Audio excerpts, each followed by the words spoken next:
নাম কি তোমাৰ? ৰবা ৰবা ৰবা, নাম মই আহা নাই স্যাৰ, মই আহাই নাই। মোৰ ঘৰ মানিকপুৰ। কি? ইয়াতে কি হৈছে? মই আহাই নাই স্যার। তেনে ইয়াতে তুমি কিয়? মই কেঁচা মই আহাই নাই স্যার, মই কৈ আছো স্যার। তুমি ইয়াতে কিয়? এনেকুৱা চিষ্টেম বৰ্তমান হৈ আছে বিশেষকৈ। নাম কি আপোনাৰ?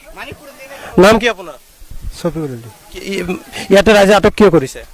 এতিয়া মানে আমাক ফ্ৰী ফায়াৰ খেলাৰ জন্য মাতিছিল। কিয় কিয় কোনে মাতিছিল? নাম মাতিছিল, এই কিবা নাৰ্চাৰী কাম কৰে ৰিয়াজুল না কিবা নাম আছিল। এই বাজি খেলিছিলে?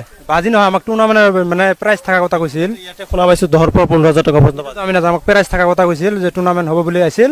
খেলা হোৱাই নাই, তাতে মানুহ ৰাইজৰ মানুহে থৈছে। ফ্ৰী ফায়াৰ টুৰ্ণামেণ্ট হ'ব, এইটো আপুনি ক'ৰ পৰা শুনিলে?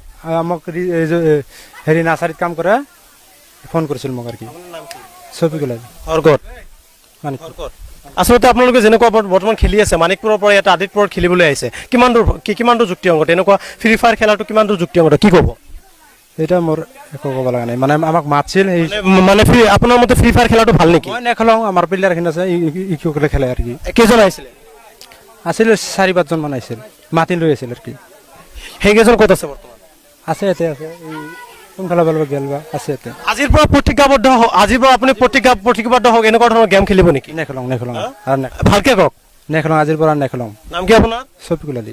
ছফিকুল আলী প্ৰতিজ্ঞাবদ্ধ হৈছে তেখেত, আৰু এনেকুৱা ধৰণৰ গেম নেখেলে। বিশেষকৈ ক'ব লাগিব, আমি আৰু 2এজন যুৱকক দেখুৱাব পাৰিলোঁ হয়, কিন্তু যুৱকসকলে ইয়াতে নাই, বেলেগ ঠাইত গৈছে।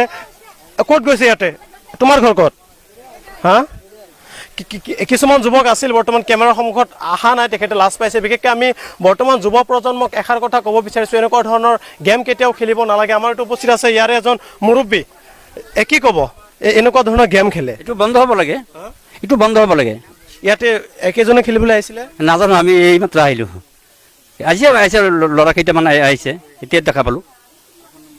এয়া আছিল মন্তব্য। বিশেষ ক'ব লাগিব, আমি পুনৰবাৰ উল্লেখ কৰিব বিচাৰিছোঁ, এনেকুৱা ধৰণৰ গেম কেতিয়াও খেলিব নাপায়। বিশেষকৈ ক'ব লাগিব যে যুৱ প্ৰজন্মক এক ধ্বংসৰ পিনে গতি কৰি আছে, যুৱ প্ৰজন্মক এক ধ্বংসৰ পিনে গতি কৰিয়াই আছে এনেকুৱা ধৰণৰ যি ফ্ৰী ফায়াৰ, পাবজি আদি কৰি। বিশেষকৈ আমি ক'ব লাগিব যে অতি দুৰ্ভাগ্যজনক কথা যে এনেকুৱা ধৰণৰ ফ্ৰী ফায়াৰ গেম।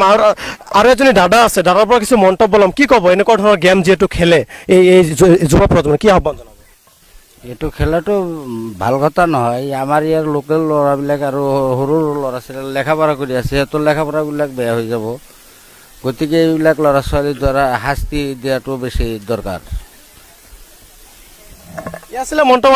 আমি দেখুৱালোঁ কেইটামান বাইক, ইতিমধ্যে ৰাইজে ইয়াতে বিশেষকৈ তেনেকুৱা ধৰণৰ আবদ্ধ কৰা নাই, কিন্তু ৰাইজে সকীয়ানি দিব বিচাৰিছে। ৰাইজে ভালকে কোনে সেয়ে চাওক, 3জন যুৱক থিয় হৈ আছে। বিশেষ ক'ব লাগিব এনেকুৱা ধৰণৰ বেলেগ